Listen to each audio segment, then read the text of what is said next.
Guys এসে গেছে একটা নতুন বইয়ের রিভিউ আর সূচিপত্র নিয়ে। বইটির নাম আজও ভ্রান্ত বিশ্বাস আর অপবিজ্ঞান, মিহির লালের লেখা।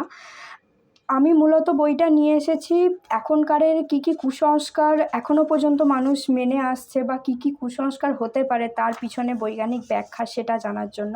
সূচিপত্রটা দেখলেই বুঝতে পারবে।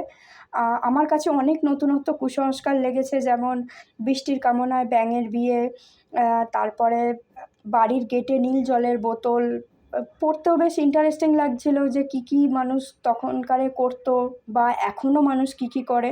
তবে আমার এই শনির দাপট কী আছে উপায়, এটা বেশ ভালো লেগেছে। এখানে শনিদেবের কাহিনী সম্বন্ধে বলা হয়েছে, আর তার সাথে শনি যে গ্রহ, সেই গ্রহতে তো বরফের বিস্তার রয়েছে, তার দূরত্ব দেওয়া রয়েছে, তারপরেও সেখানে শনির সাথে এত কিসের মানে গ্রহরত্ন কীভাবে সেটাকে এত ঠান্ডা গ্রহকে কিভাবে গরম ভাবতে পারে, সেই ডিটেলস নিয়ে এখানে বলা রয়েছে। অনেক নতুনত্ব জিনিস জানতে পারবে, ভালোও লাগবে, পড়ে দেখতে পারো বইটা।